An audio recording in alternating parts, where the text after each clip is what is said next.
Hi everyone. Just about to. So it's 7 o'clock, so that means it's a little noisy right now. Um, I know there's only a couple of people in here, but I want to do a quick sound check, um, and we'll get started as soon as everything kind of quiets down.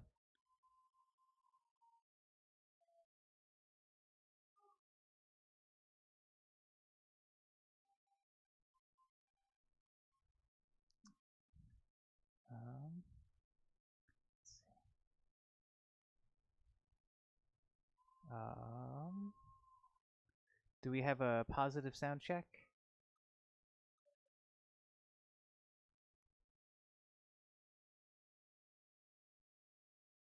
Hi, Eric. All right. Um, okay, good, good. Glad the audio is actually working. I was having some little issues during the setup for here. So we have about two people in here right now. I just want to give everyone a couple minutes to kind of come to class. Um, these things always start a few minutes later than they normally do. But while we're waiting, I just wanted to throw out there. Does anyone have any questions that I can be thinking about? Um, um, yeah, hit me up with some questions. I have a couple things I'm gonna go over today, casually go over. It's gonna be like I said. I think I mentioned before. It's going to be a bit of more of a casual day. But if folks have questions, please use the YouTube Studio if possible. Simply because it's um, a little easier for me to kind of track one window instead of several. So, in general, what I have for you today is we're going to quickly talk about Abschneiden and the hand pressing, or we're going to kind of read that text and kind of go through that just a little bit because there were some questions about it, and I think it would be nice just to kind of talk about a little bit and some context. We're going to also dip our toe into some of the ideas of Versetzen or the Versetzen specifically, including some of my kind of typical um, uh, address some typical misinterpretations of the Versetzen. Um, and also, I have for everyone a kind of. I want to return very, very briefly to mindful practice and all that kind of thing, because I think there's another element that we haven't quite gotten to yet in that discussion. I think it's important to talk about, which is metrics and mentorship. Which I hate the word metrics because I think the tech bros have kind of taken it over. So, but still, it is important to be able to track progress tracking, right? So we'll talk about that towards the end.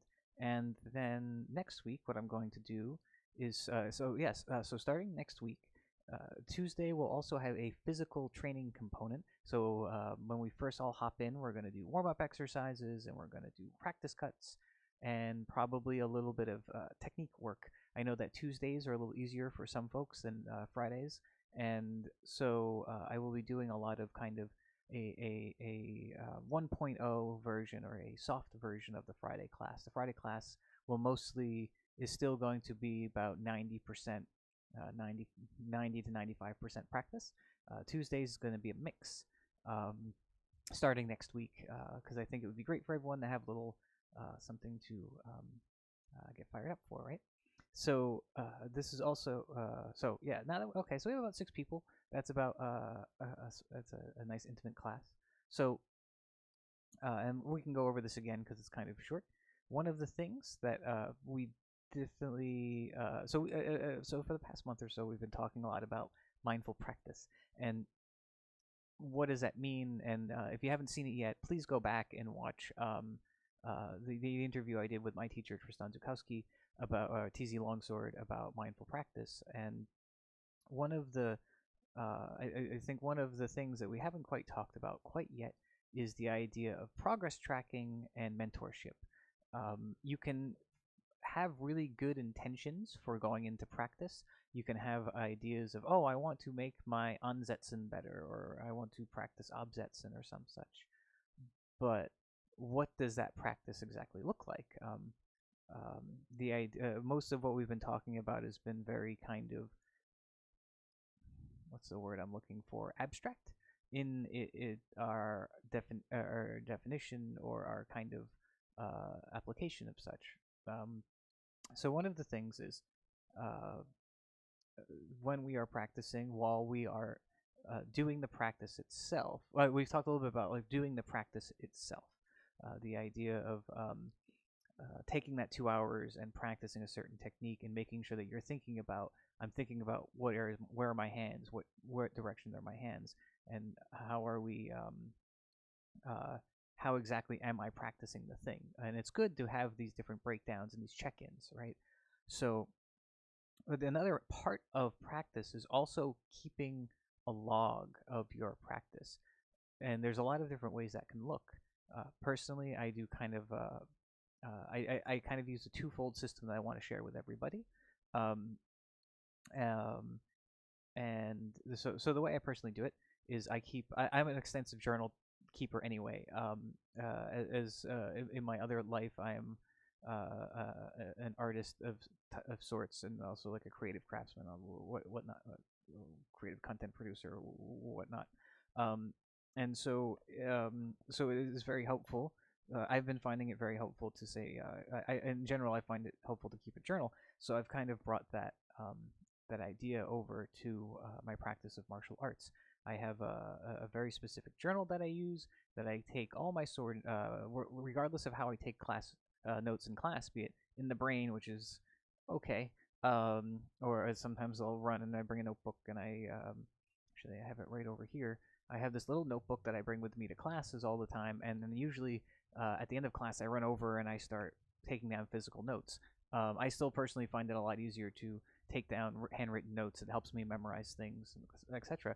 But part of that handwritten note taking is that I do come home and I spend time typing it all up, typing it into my computer.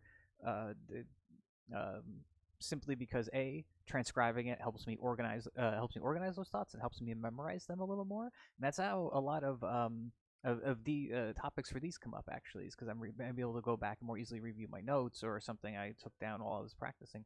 And I just don't do this for class. I do this after every practice session, and I personally kind of integrate it into my normal journaling, and I use little I put a little plus sign all the time, like plus sign HEMA or plus sign Taimaru, or just sometimes this plus sign. So I have like a little markdown language that I use for myself to kind of help me when I want to do a search engine, a search for these type of notes. Um, but I've also thought of maybe moving it to its own document, but that's a whole other Peter problem, future Peter problem. Um, and so taking journal notes not only about what something that I learned or what did I do, but also I try to reflect on what I was doing. What were things that I was doing well? What were things that I was not happy with? When did I get frustrated? How did I overcome that frustration? Um, Things that I want to work on, and then things that I found while I was kind of like little incidental discoveries that I made.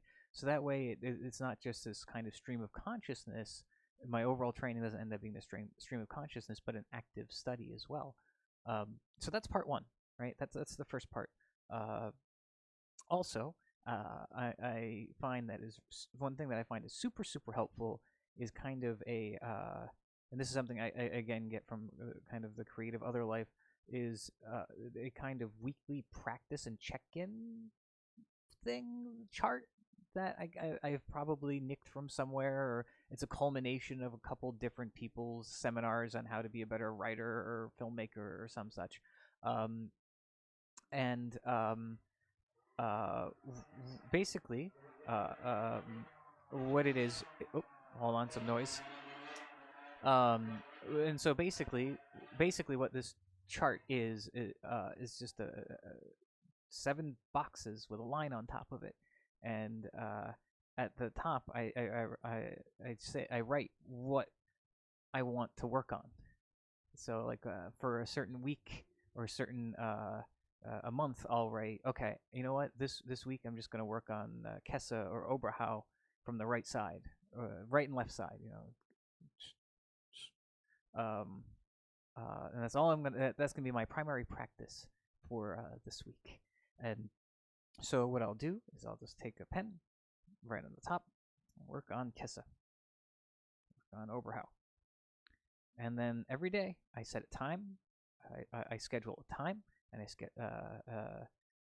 for that practice. And once I practice it, I get the cathartic experience of kind of checking off that box.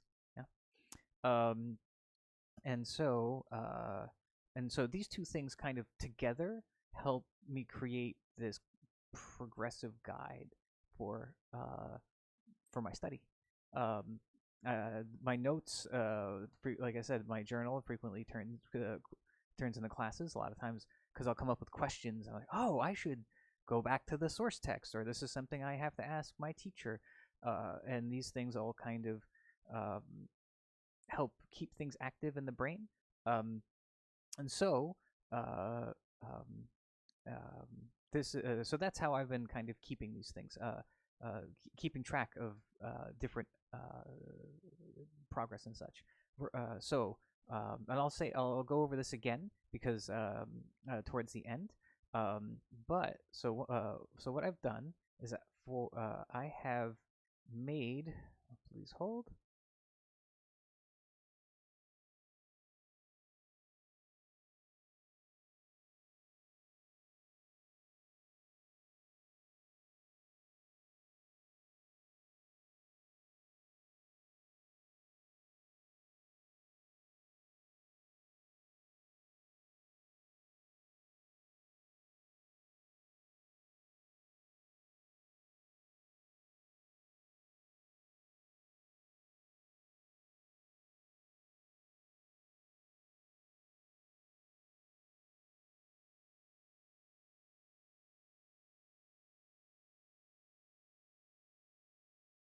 Sorry, everyone. I had just having a little technical difficulty here. Let me try that again, please.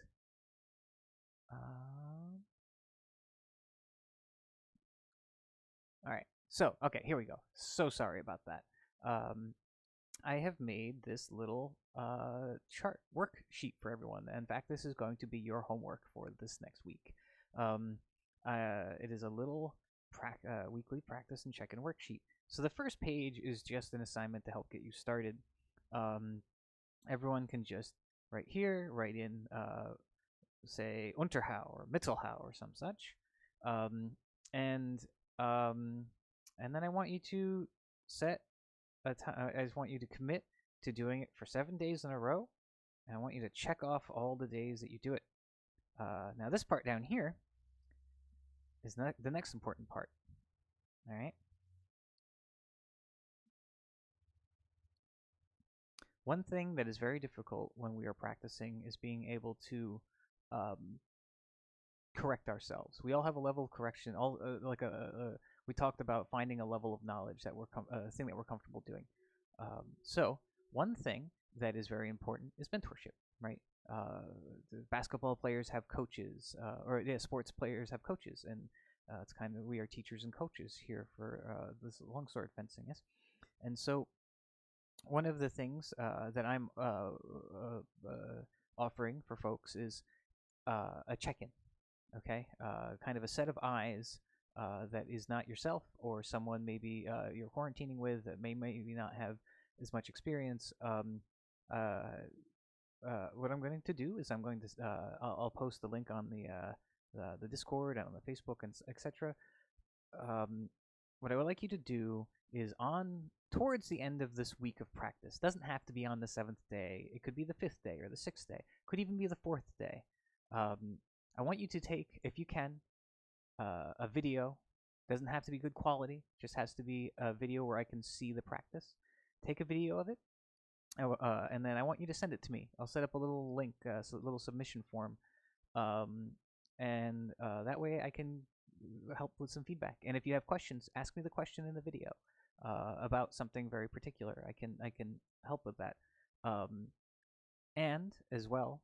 With that, because that's always good, because then it's always outside feedback, right? It would provide guidance, and it's also really good if you do say like on day 3 or 4, ask for feedback.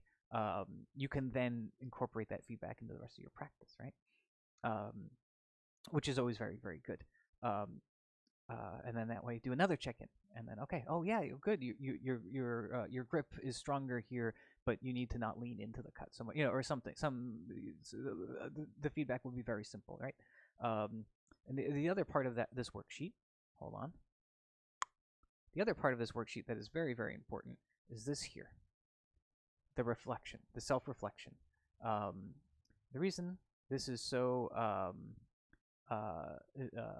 important is because I think, as I said, journaling for me is a very important part of this process.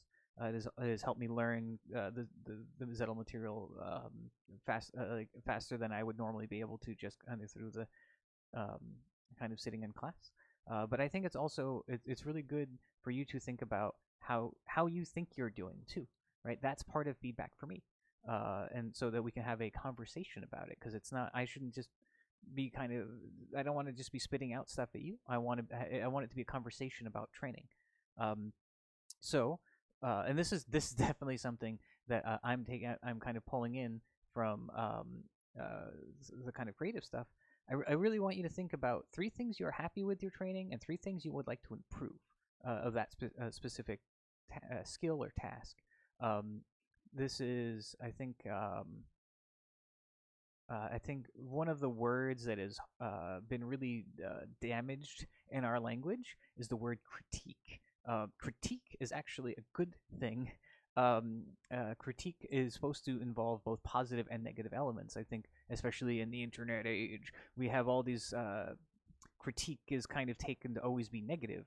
What I would like to do and trying to do here is create a space of critiquing, but that critiquing is both positive. Thus, I want you to find positive things you feel good about in your training, and also the negative things that you feel as though, things that are frustrating you, or things that you wish you could be doing better. And I'm going to do the same thing. Just kind of, I want to give you positive and the not negative feedback, but I would say corrective feedback of like, hey, there's places to do better here. And so I know for me personally, kind of changing what critiquing means in my brain and what kind of feedback means has radically changed my approach to a lot of things, both in martial arts and outside of outside. And it's in many ways it has made me, I hate to say like happier, but like a more positive way of approaching the world.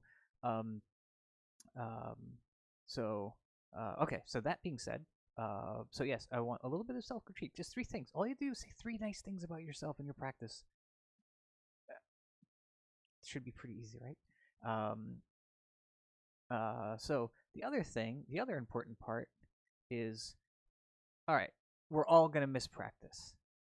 Like, no one's perfect. So it's, how many days did you skip or miss practice? And if so, why did you miss it? Again, no one's perfect. I miss practice all the time too. I try to do my best not to, but it happens.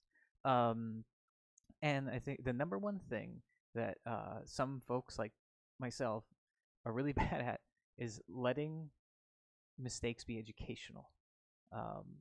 And so in case of something like missing practice, okay, that's a mistake. I missed practice. I wish I hadn't done that.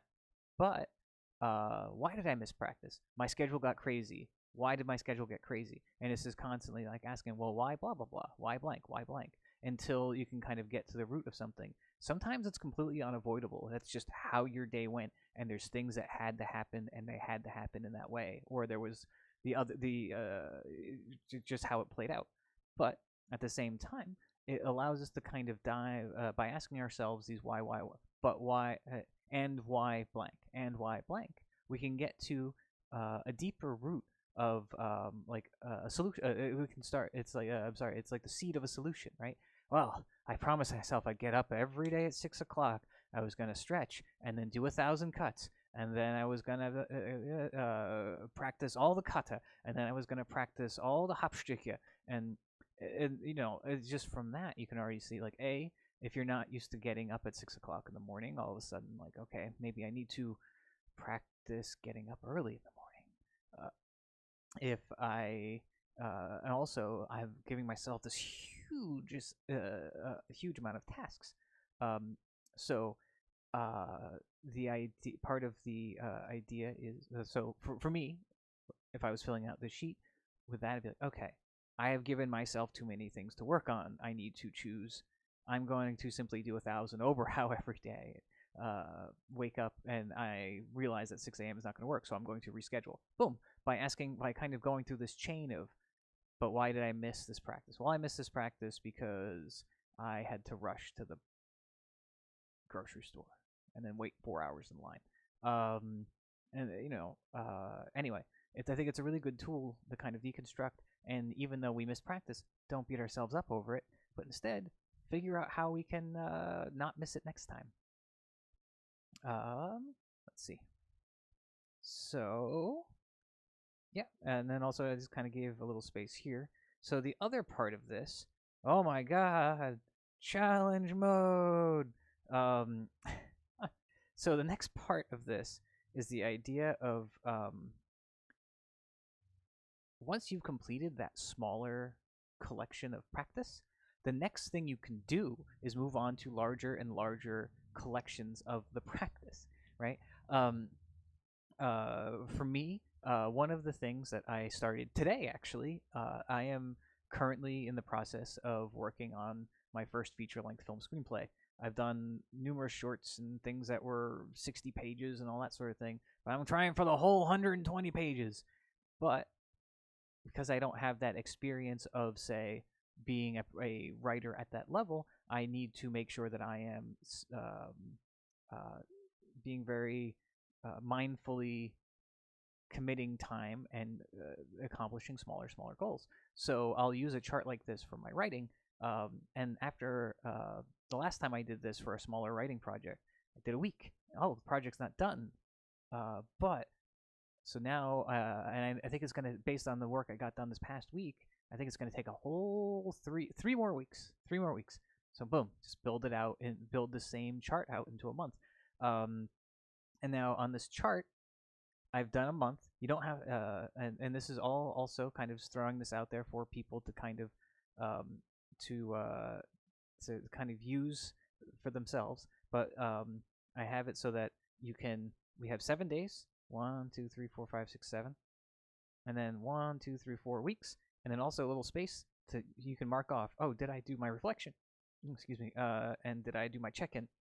And then little spot to keep you honest about your check-in dates, right? And then just space for notes. So that is kind of so that is a tool that I use all the time. For my personal, like, how to get shit done kind of thing. I am also other things that you can add to this. You can start adding in other data for the data. A lot of times I'll kind of keep track of how many words or how many pages I've written a day, or set little targets. Like maybe week 1, I want to do 100 cuts a day, because that's going to be a new experience. This is a whole new experience. I don't want to just like get wiped out. I want to do 100 cuts a day. So 100 cuts a day. Now week 2, I'm going to make it 200 cuts, etc., etc., etc. But maybe for some reason I don't actually get 200. I only got like 150, and my arm is hurt too much. Okay, put a note in your journal. And what I tend to do is kind of copy and paste all this stuff together in one document and organize it, which in itself is its own exercise in taking time to do something that, because of it's in a computer, it only takes like 3 minutes, I swear. So for me, that, and also another part of it, the final third component of it, of all this, is things like right now, kind of how I just announced that I was going to work on a feature screenplay in the era of quarantine. Is kind of letting people knowing, having other people knowing what you're doing, having other people help you be accountable to yourself. Again, it's not there to make you feel guilty, but it's just to create like a space of encouragement. So I could be like, hey Dina, please message me at like 8 o'clock this morning to make sure that I've done my 100 cuts, and if I haven't, give me the shame emoji, or give me the sword emoji 100 times, and you know, and so that way, at the very least, you have someone to kind of help support you. Like, hey, did you do your 100 cuts today? Yeah, awesome. Um, and it feels feedback like that feels good. For as difficult as the task you are embarking upon, make the reward equally good, even if it's just in like support. Like have like 5 people you're being accountable to. Yeah, so that's that. That's kind of about what I wanted to share with that. If does anyone have any questions about this? I have a PDF of this that I can post um, um, uh, uh, uh, of this document, and I'm more than happy to share it around. And also or any other templates for these kind of things. Um, I don't think they're again. It's not a magic bullet solution, but I think it's a really good tool. Um, the reason I created a document like this to be easily printable, because I know for a lot of folks it's all at least I know with the crossing off, I like to do it physically. So I have this whiteboard. It's kind of hard to see with the lighting, but I for now, while I'm kind of in my apartment 90% of the day, um, I have this, and I stick it to my refrigerator, and I get to just uh, uh, down the week. So yeah, I'm just gonna give a quick pause. Are there any questions uh, so far about practice or anything concerning practice? Yeah, yeah, Dina, it's about organization. Organization is a big part of learning.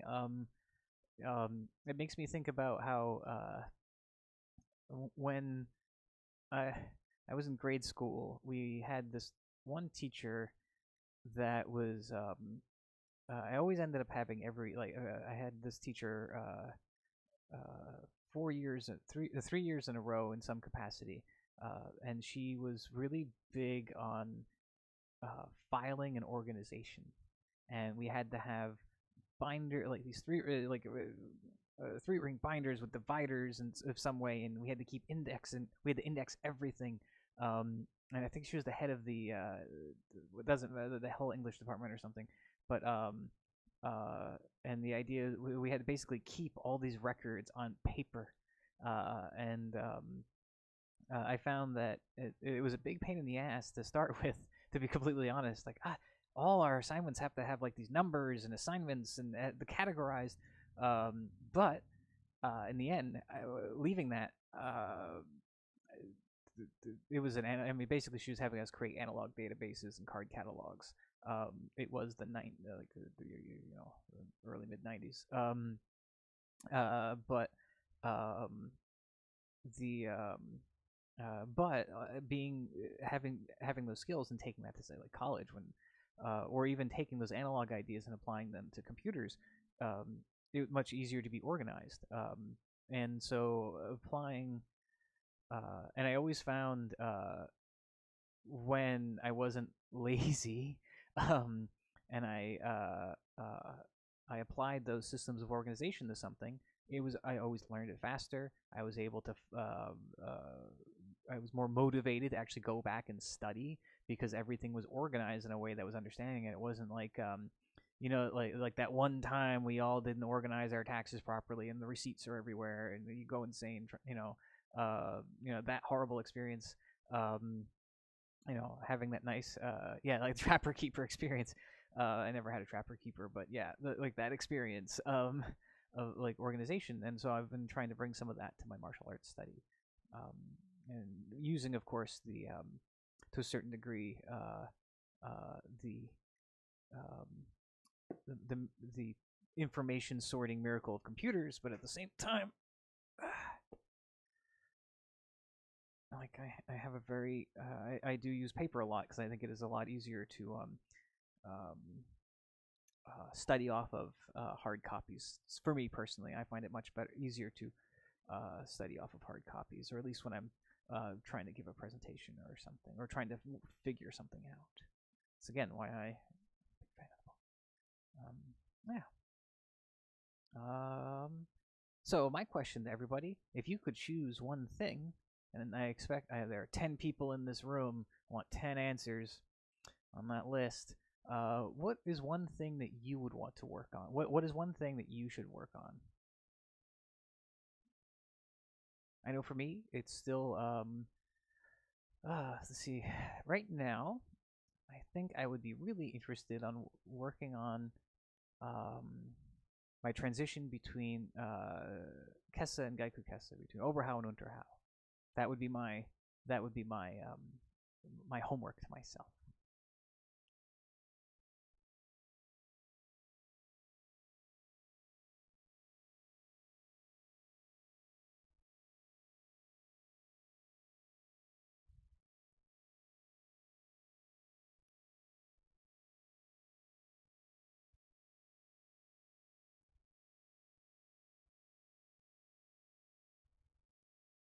Left Unterhau, yeah, Left Unterhau ain't easy.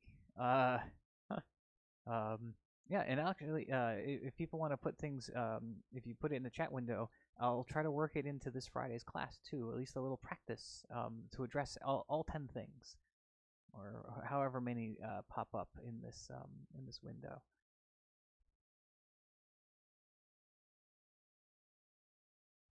A writing tablet. Josh, by writing tablet, do you mean the e-ink writing tablet? I think that yeah, I mean like I do have like my e-reader has like a pen and like the ability to write right into the e-screen. I actually love that machine very much. It feels just like working on paper. And I find that it's the experience of, for me personally, it's the experience of using an implement to write the words. So writing it into the e-book reader actually works really well. Actually, I think that's right over here. I don't know if I have the pen handy because that's in my art box, but yeah, being able to have like a little tablet that I also can use as a journal, like a journal as a stylus, kind of like the Wacom tablets, and can just write right in. I find it to be very handy and useful, especially if I'm traveling. I don't have to carry a bunch of notebooks if I don't have to. Yeah, so and again, it's for me, it's the experience of that connection of making words, thoughts, and like different things all kind of come together on like a single space. Um, and then and then I'll usually still transcribe instead of just downloading them to my desktop. I will download them, but then I still transcribe them, simply because I think that just tapping away at the thing doesn't always get it into the brain.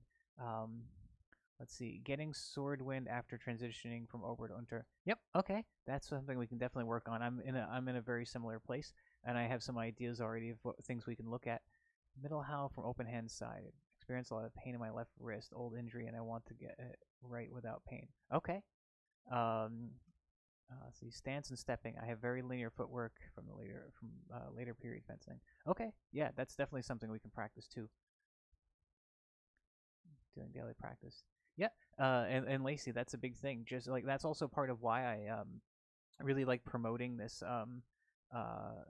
this like don't break the chain kind of chart, because it's like, okay, I'm going to do blank for 7 days, and I personally am offering, as I said before, help everyone here hold everyone accountable for practice, and for just getting back into practice, I recommend just doing a very, very basic set of warm-up cuts, stretches and warm-up cuts. Say our standard regimen, which I should make a video of our standard warm-up cuts. I can post that around, and so we can all you can call it up and virtually work at it. But yeah, and personally, because I have those lapses too, and I find the easiest thing to do is just pick up sword-like object and just do the basic stuff. Let's see, leftover how and unterhouse. See my last, yeah, yeah. I mean, the left side can be tricky, and also the one thing to always watch out for, and this happens to me, and I'm sure other people as well, is the idea that you do uh,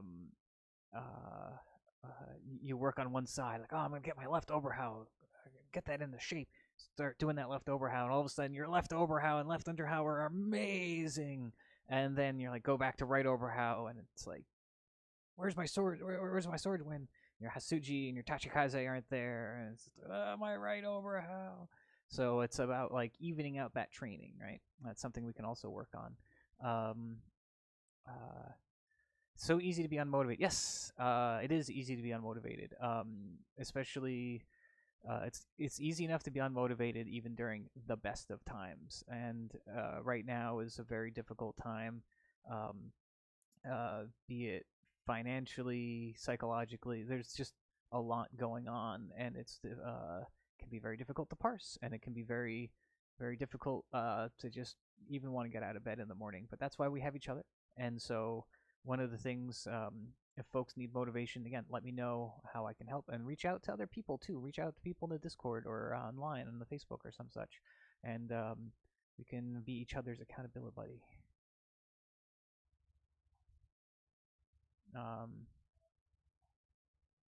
And it's also you know, I think also for me, part of what seems kind of like makes it difficult sometimes is the idea of like, because I don't know when I'm going to be back in the fencing hall, right? It doesn't feel like there's a deadline or something I'm working towards. But it's that idea that we're all kind of, the classic Buddha thing where studying is like you're studying any of these things is like walking towards a mountain, right? Like you always feel like you're getting, no matter how close you get, it always feels like it's off in the distance. And it can be really hard to maintain that motivation, and that's why I'm really hoping that these spaces like Tuesdays and Fridays and the Discord stuff can help folks kind of through the psychological part of it. And I know that's not easy, and carving out the time can be really hard, especially when folks who have kids are the kids are home, everyone's home, and it's harder to practice. It's harder sometimes to create space, even though you don't have to leave the house to do the thing, because it's harder to create the space. And one of the things that I had to kind of learn, and it's not easy, but the fact that the word selfish is not a bad word. It's another one of those words that I think has gotten kind of poisoned in our contemporary language, or at least the overly pleasant Americans. I especially being kind of like someone who does like takes on a lot of like creative projects. I have to carve out a lot of time that would normally be free time, a lot of time that would be spent with friends and family, and having to convert that into personal work time that fulfills me, but at the same time it takes me away from other obligations or other interactions with folks, and to a certain degree it is selfish. But at the same time, I think that there are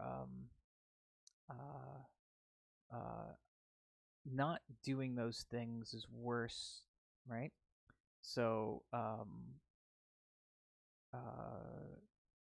I have to be selfish about it. I have to take that initiative and be like, I need that self-care moment, or that I need to take those 2 hours a day to do that writing, or to do that painting, or that hour in the morning to do the swords. And I'm finding that ritual helps. One thing also, if you notice, I don't have a whole lot of HEMA outfits. I have a couple uniforms. Kind of, this is This is the casual track jacket uniform version with our little Messer T-shirt, um, and I have my more formal fencing outfit that I wear for class when I teach, usually in person. But that helps me, or I have my gi and hakama when I do my JSA.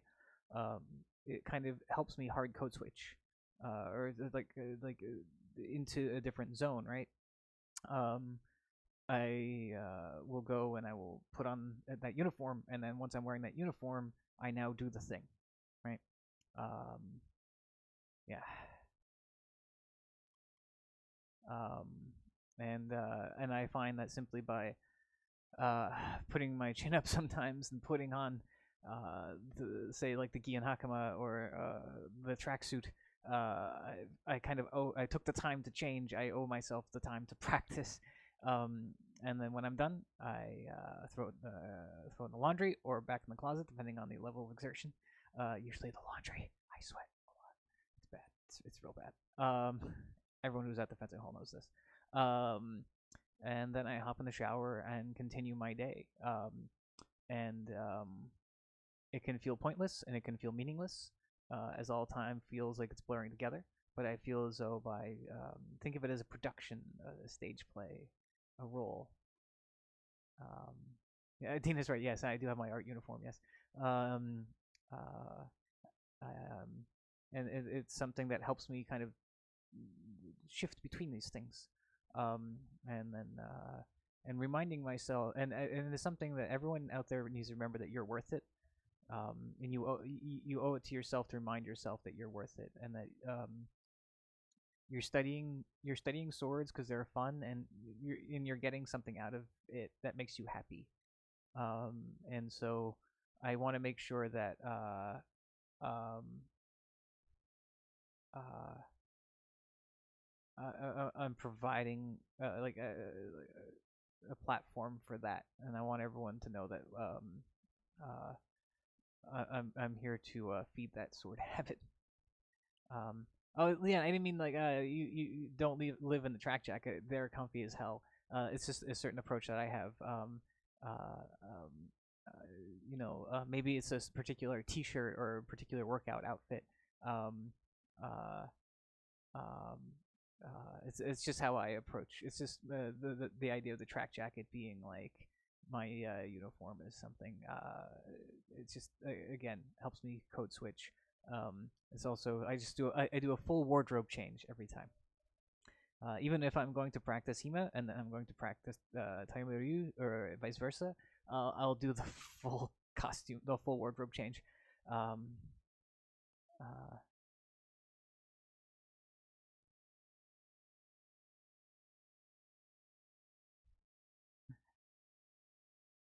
but I mean, if you're wearing, the track jacket, this means doesn't that mean you should be practicing all the time? No, just kidding. Um, let's see. It's about 7:45. Yeah. Yeah. So, are there any um, other things people might want to work on Friday? I'll go back through the chat and make some notes for things. Um, let's see. Uh, I had other things I was going to talk about, and I forgot to write them down. See, note taking, very important. Yes. So a couple things. Let's see. All right. So that generally being, so that's kind of my little pep talk on practice. It's about 7:15. I don't know how late this is going to go unless there are more questions that kind of start cropping up. So, uh, um, let's see. Um, oh yeah, no, Leanne, I totally get that. Like, one of the hardest things, like, um, when I'm writing, I have a very similar problem of like spatial thing. Like if I write and my bed is like in sight, I have to like it's just like, oh man, it would be really nice if I laid down instead of staring at this blank page. Um, um, so sometimes I have to just kind of angle my laptop just a little bit out of the way, if possible. Yeah, so I understand that the spatial thing. Um, all that being said, um, let's see. I'm going to. I want to do a little reading simply because some things came up on the Discord about Abschneiden and Hendricken.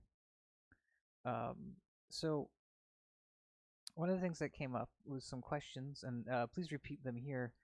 Um, uh, the idea of the question of Abschneiden and hand pressing. Um,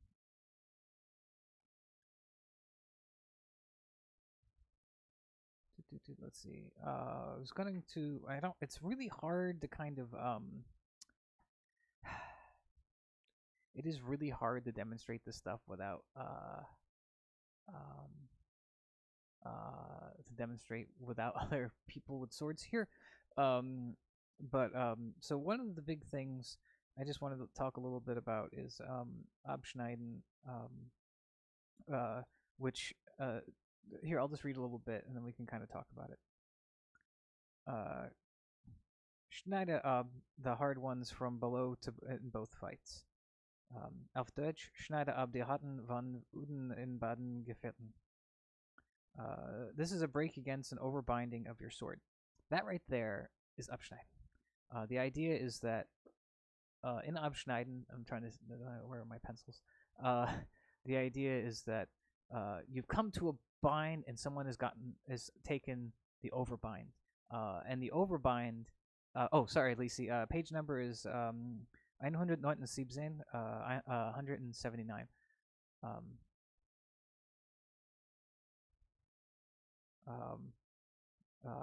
So it's this is a break against an overbinding of your sword, meaning you've come to a bind or some such, and someone has taken an overbind.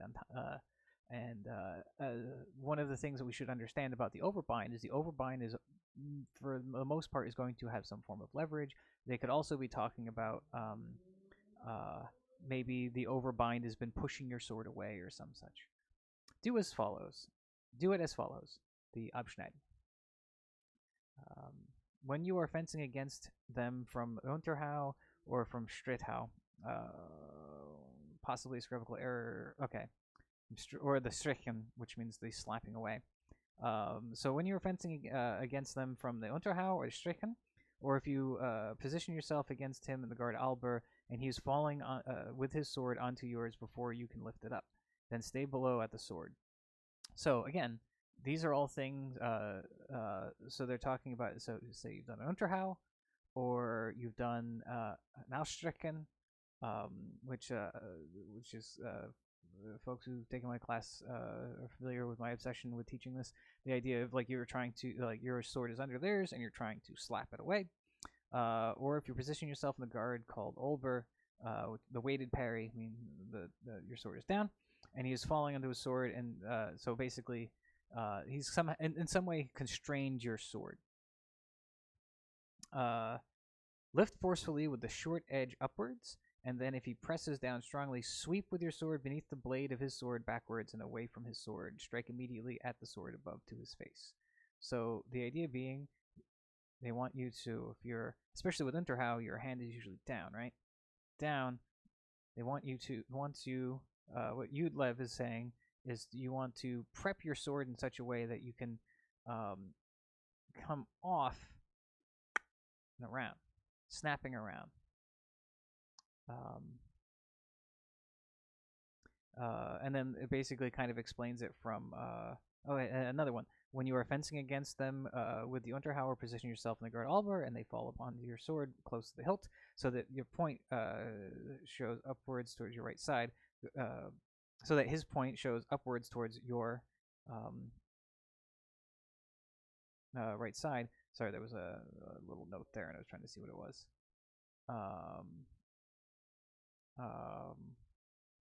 Go skillfully with your pommel over his over his sword and strike at his head with the long edge to his head. Or if he binds on your sword towards your left side, then go skillfully up with the pommel over the sword and strike head strike at his head with the short edge of your sword. This is called schnappen or schnellen. So the idea is, if they're on top, what you need to do is you can try to wind out, right? So kind of trying to gain some of that leverage back. And then there's kind of like you can do like a duplirin underneath. It's like if you're able to get your hands up, do duplirin underneath, or if not, you can kind of come around. What do I have? I do not have my messer on hand. The idea in general. So, like if your sword's here, get that blade up, kind of come off the blade. Again, very kind of difficult to explain without to demonstrate really without another sword present. So yeah, so there we go. So that's kind of so that's the idea of Abschneiden, and the idea. And again, whenever I approach these things, I always try to think of them, the Hauptstücke, as demonstrations, as concepts, not so much as these are the only situations. I mean, some of the texts kind of make you think that that's how they're thinking, but it's not like these are the only situations. It's the idea of, if someone has an overbind, how do you get out of that overbind? Essentially you don't want to be there, and you need to come around. Like the concept demonstrating, like, again, keeping how to get your sword off of their, like, out from underneath their sword in a way that's offensive, but still keeps a true cross. And the hand pressing stuff, I'm gonna wait until I can shoot some demonstrations with some folks, because it's just gonna be bananas if I don't. All right. So that being said, I want to kind of turn over the remainder of this time. I can stay for half hour, 40 minutes tops. We don't have to use up that full time. What you got? What is it? So I have an idea of what you all want to work on. But does anyone have any questions or topics or anything that have come up during the week that made you think about swordsmanship, swordspersonship, fencing?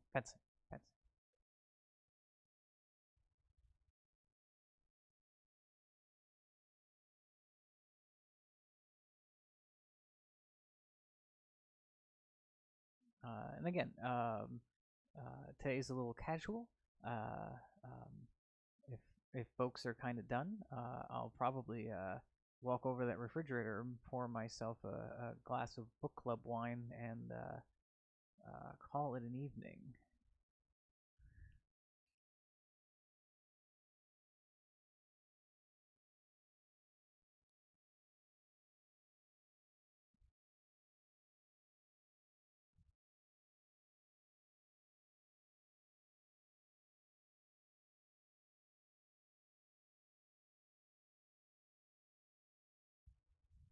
Let's see.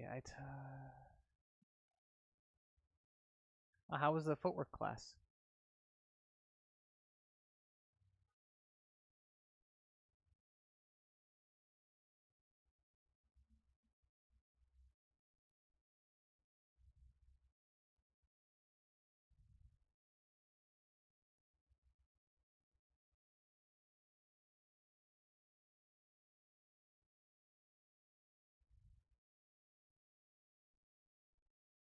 The Vierversetzen. Happy Cinco de Mayo. Yeah, right. Thank you, Dina. The Vierversetzen actually kind of feeds into a question. It kind of feeds into the question of intent, and distance.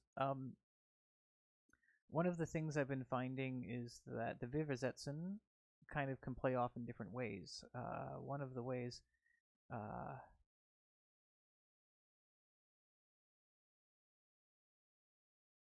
Homemade tortilla class. Oh, that's awesome. It's Cinco de Mayo. It's allowed.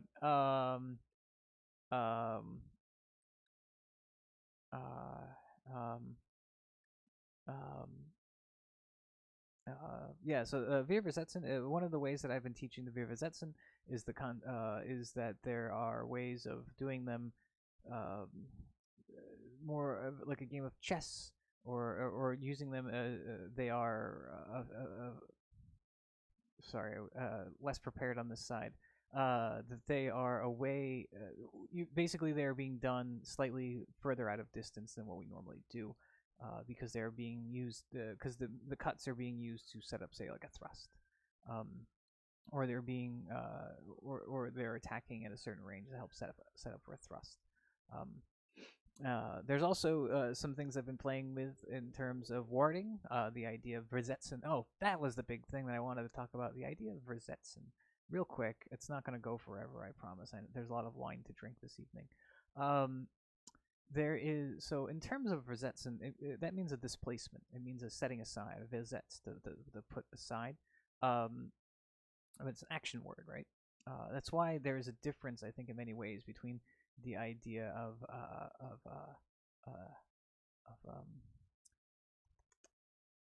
Lega, the Lega and the Versetzen, because the Lega are not exactly active.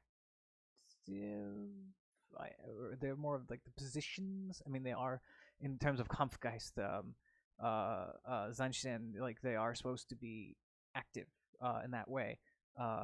But they, in terms of how they are describing things as Zettel, the Versetzen are the action of warding, the action of parrying. And again, a lot of this comes down to things that interest me about it is, again, if you are say in Sprechfenster and start doing like Krumpau, it starts looking like a ward for Ox, right? In the Ox, right? Same thing with Shielhau. If you go from Sprechfenster and start doing Shielhau, it ends up being kind of this, again, Ox. Bring those lower and all that sort of thing. Zornhau. But that's just, yeah. So the idea is that the Versetzen is a more active thing, and as compared to the postures.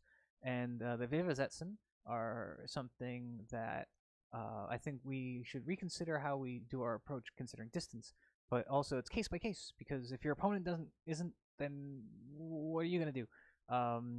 So again, it falls into this category of like interesting theories and thoughts and ideas and things. We also have to realize we're actively engaging with an opponent who doesn't want to cooperate with us. Playing off your daily training journal, what's one thing you'd been working on, and some of the positives you can say about your own training progress? So the practice that I've been really working on right now, I'm very much on this kick about focusing on the basics, and I think one of the things has been, for me, practicing. I've been really working on my footwork, and just trying to increase my speed and my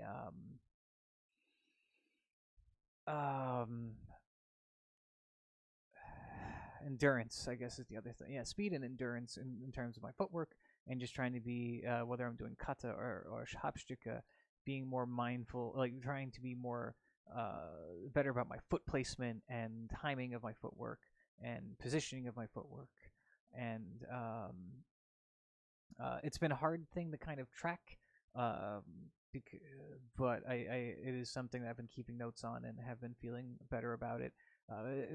In terms of training for that, things that I've been finding helpful are kind of I've been simulating the machete warding drill, because that involves a lot of footwork and a lot of foot placement and structured footwork, and also doing Toyomaru Yukata or Gunto no Soho Kata, or some such, has been really good for or any the footwork training, I should say, not the Gunto no Soho, in terms of footwork, but because when the kata that we practice have a lot to do with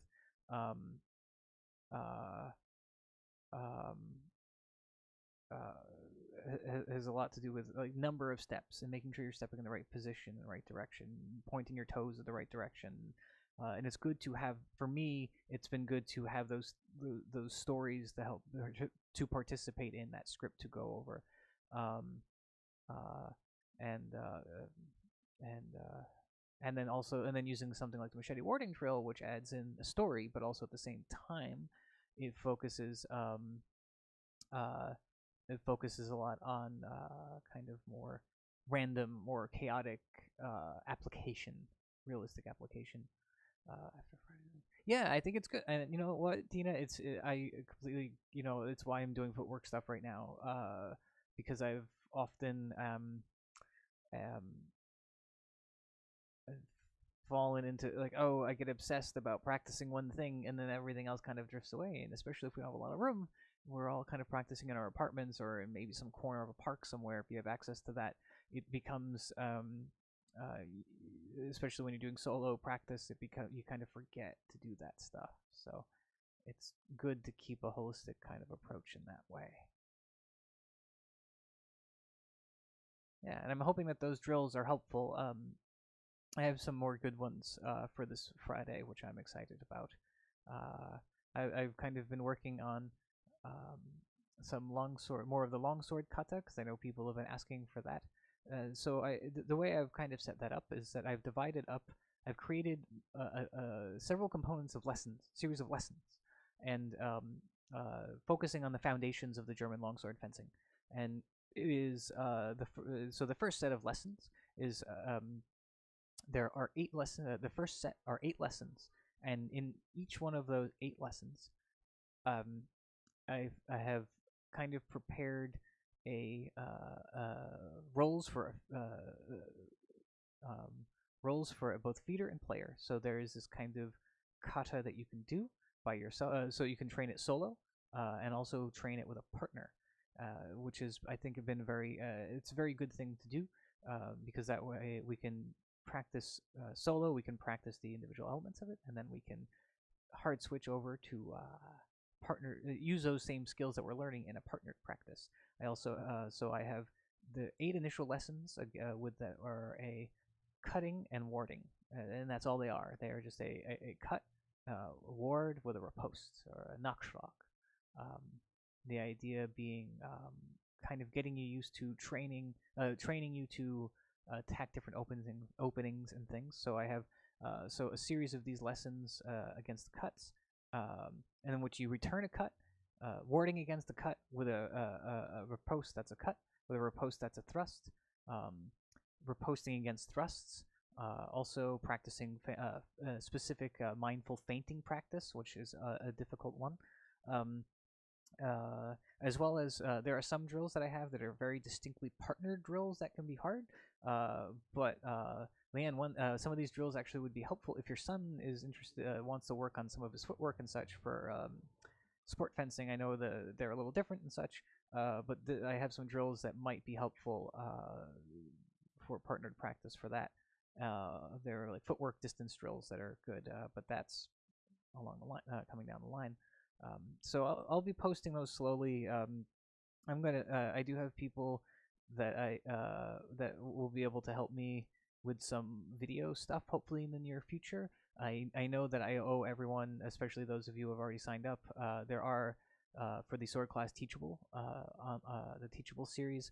I am currently working on doing more of those videos soon. Last week there was a lot of rain, and this week has kind of slipped away, and we're kind of slipping into some bad weather, and it's been too the weather has not been good for production of this stuff, and a lot of this is taking place outside in a park. So I appreciate the patience. I promise I will have things. I will be filming things either later this week / this weekend, definitely early next week, and so uh, uh, um, so I will have more of those things coming, and I will also shoot some additional bonus content for everybody that involves a lot of these drills, so you can at least see what I'm asking folks to do. Um, very excited about this new Foundations longsword. It's not a beginner's program. To be very clear, it's not. It is a kind of a foundational longsword fencing kind of thing that so there's the beginners program, and then this is very much about like kind of like the intro to longsword and the intro to the materials and such. This foundational longsword fencing is definitely about getting people fencing, and then very basic drills that we can all do, um, regardless of skill level, to help us kind of improve very basic things. So I'm very excited. Um, so uh, so this is going to be my last call for questions.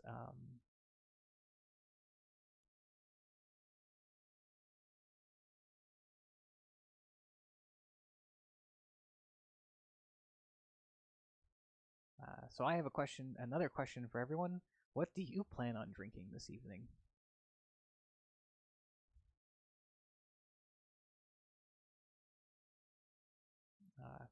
But in all seriousness, if you do have a HEMA related question, please step in and uh, um,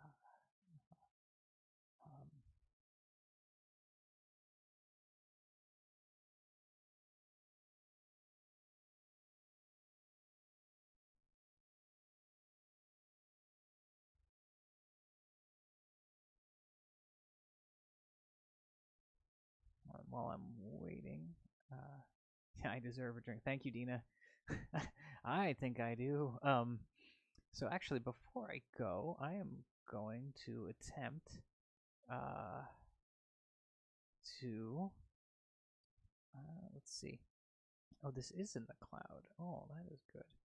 Hold on 1 second. I am going to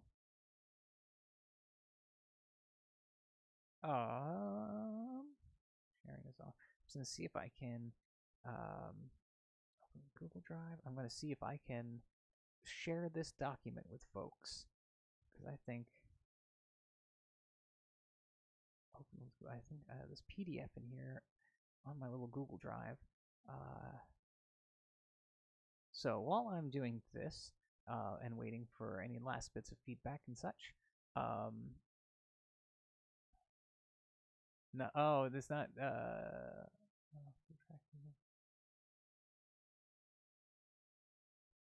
Um, let's see. Um, so while I'm here, just kind of doing some. Let's see.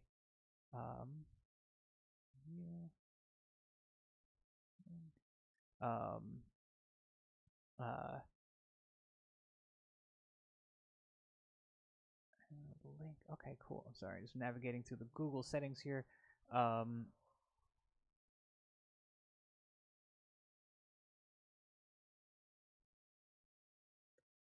all right. So I just posted a link in the chat. If folks want to, if someone could just click on that to make sure it's working.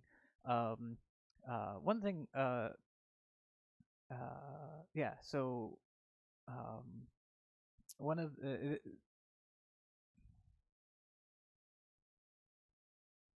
trying to gather my thoughts here. Sorry, everybody. Yeah, so if someone wants to click on that link, kind of let me know if that's working. And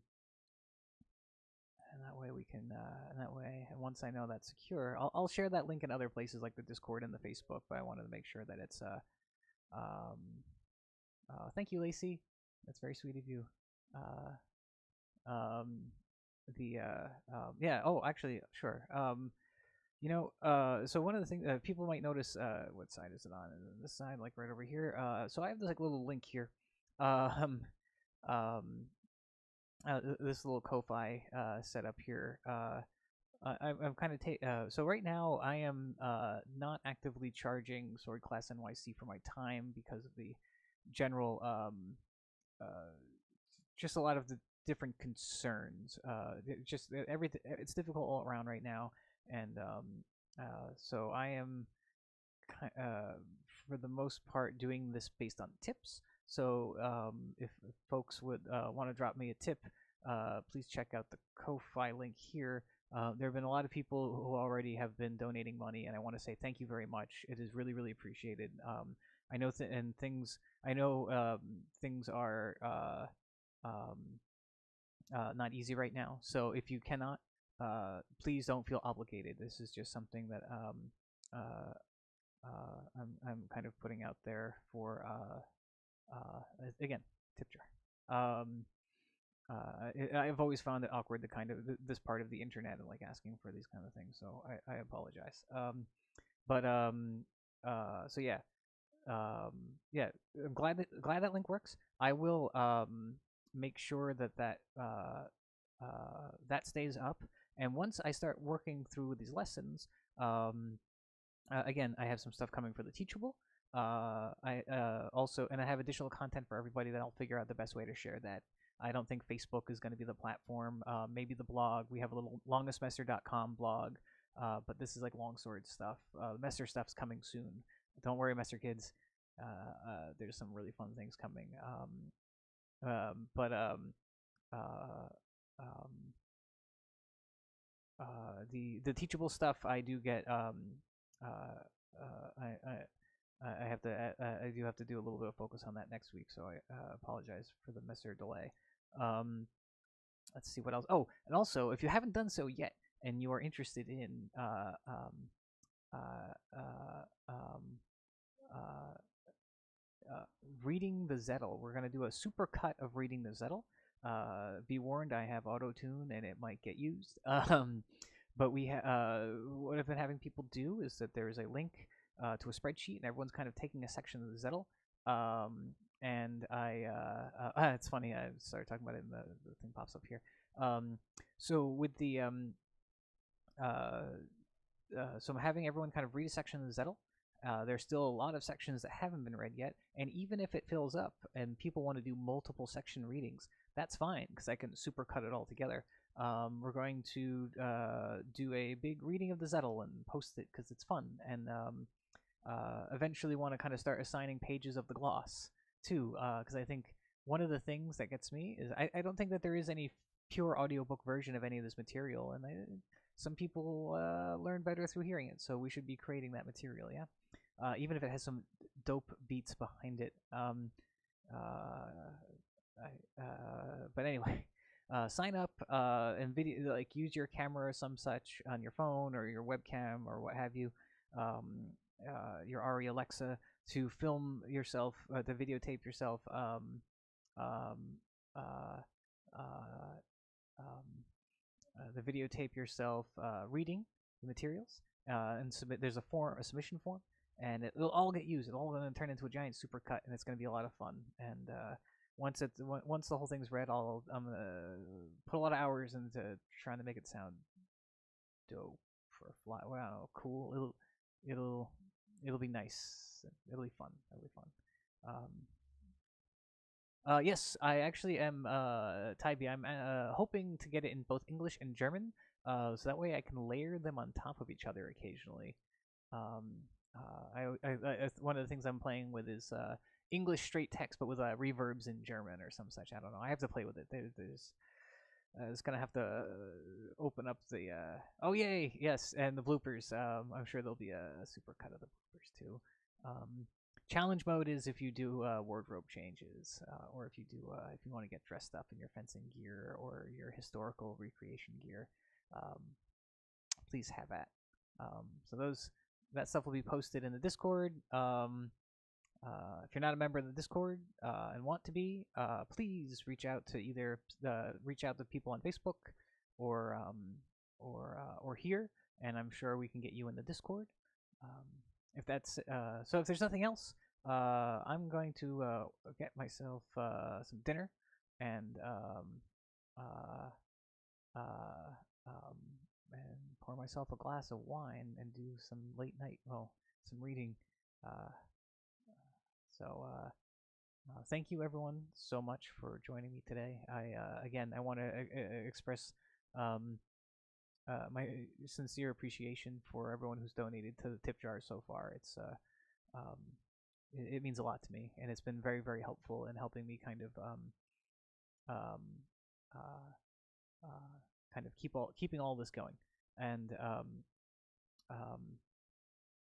let's see.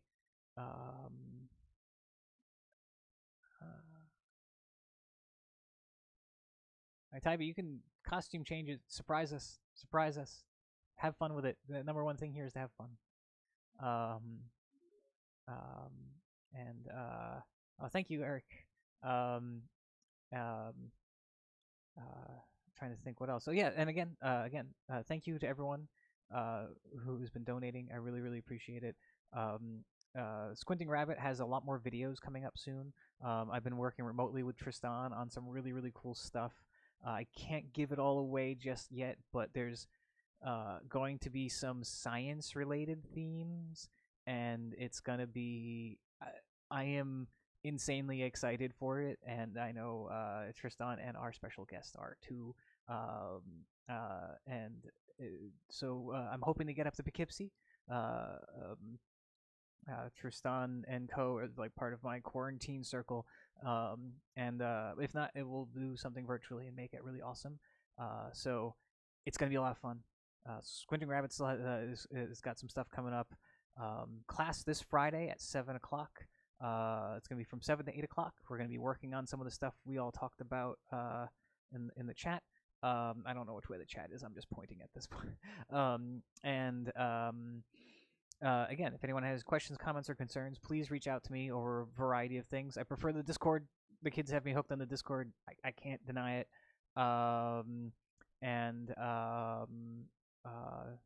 Read some of the Zettel. I'm going to be reading some of the Zettel. I might read the whole Zettel and just be blipping in and out. If you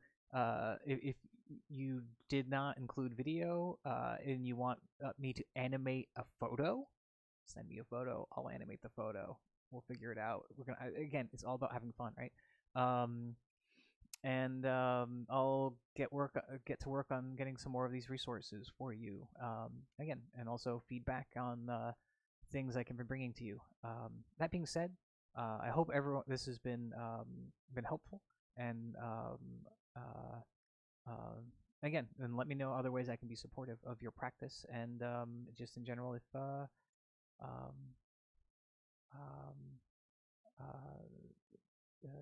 personally, emotionally, is there a standard place to find the link to class? So the class link, yes, there is a standard link. Hold on, I can pull that up.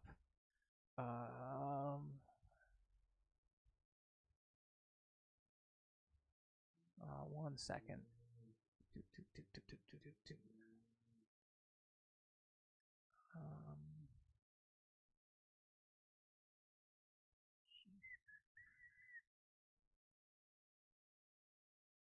There we go. So there's our the sword class. That's our sword class NYC train from home links. That you should be able. There should be a list of all the classes, and then links to all those separate things. Still trying to figure out the best way to kind of promote these AMAs. I think just sending people to the landing page, Squinting Rabbit's like landing page for YouTube should help. Yeah.